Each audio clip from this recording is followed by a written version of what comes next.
दोस्तों, इस वक्त महाराष्ट्र की सियासत गरमाई हुई है और किसी भी वक्त सीटों का इलेक्शन का ऐलान हो सकता है। 15 अगस्त के बाद अंदाज़ा लगाया जा रहा है कि सितंबर से गोया जो है नामों का ऐलान भी होगा। इस वक्त मुलाकातें जारी है, मीटिंग और सीटिंग का दौर है और साथ ही साथ अलग अलग जो है आघाड़ी या युवती के जो लोग जो है जिम्मेदार दौरे कर रहे हैं। यहाँ पर दो बातें काबिल तज़किरा है या गौर करने की चीज़ है। एक तरफ तो यूबीटी यानी जो है उद्धव ठाकरे, शरद पवार और साथ में जो है कांग्रेस के राहुल गांधी, ये तीनों मिलकर जो है मीटिंग कर रहे हैं दिल्ली में,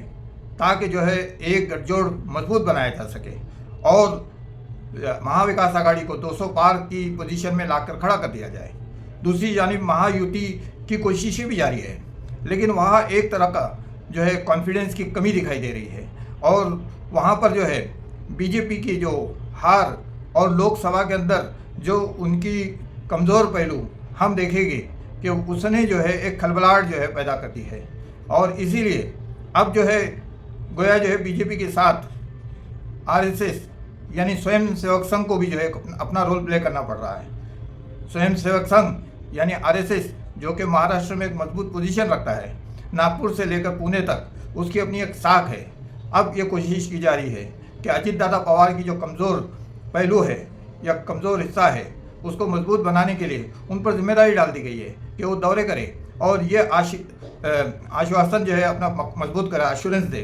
कि वो जो है इस वक्त जो है कितनी सीटें लेने के काबिल है। दूसरी तरफ एकनाथ शिंदे साहब है, जिन्होंने शिवसेना के 2 हिस्से करने के बाद यानी बीजेपी की वजह से वो जो है कमज़ोर पोजीशन में है और सारी सिंपैथी उद्धव ठाकरे साहब के साथ दिखाई देती है। एक बात तो बिल्कुल खुलकर है कि यहाँ पर जो है महाविकास आघाड़ी मजबूत पोजीशन में दिखाई देती है और लोकसभा के नताइज को सामने रखा जाए तो मालूम पड़ेगा कि पश्चिम महाराष्ट्र, विदर्भ हो या फिर जो है मराठवाड़ा, ये 3 इलाकों के अंदर तकरीबन 50 सीटों का अंतर विधानसभा के हिसाब से और लोकसभा के हिसाब से जो है इन तीनों जगहों पर जो है लगभग 15 सीटों का जो है उनको अंतर जो है झेलना पड़ा।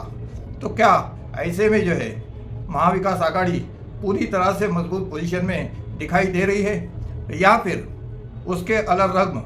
कुछ ऐसी सेवाएं और कुछ ऐसी योजनाएं जो एकनाथ शिंदे गवर्नमेंट और अजित दादा पवार ने डिक्लेयर की है, जैसे हमने बीच में सुना था कि लाड़की बहन योजना, तो क्या ये वक्त पर पेश की जाने वाली, ऐलान किया जाने वाला ये योजनाएं कोई असर करेगी या फिर जो है उनके उस कमज़ोर पहलू पर कोई फर्क नहीं पड़ेगा। अब देखिए, इसके अलावा एक चीज़ है कि कुछ पार्टियाँ जो विपक्ष के अलावा अपक्ष के अंदर है या फिर छोटे दल है, वो छोटे दल भी अपनी जो है शनाख्त और अपनी बका के लिए कोशिश करेगी। जैसे कि प्रकाश अंबेडकर साहब की वंचित आघाड़ी या फिर अठौले साहब का ग्रुप है या फिर समाजवादी के अंदर जो है वो असीम आज़मी साहब है या एमआईएम के अंदर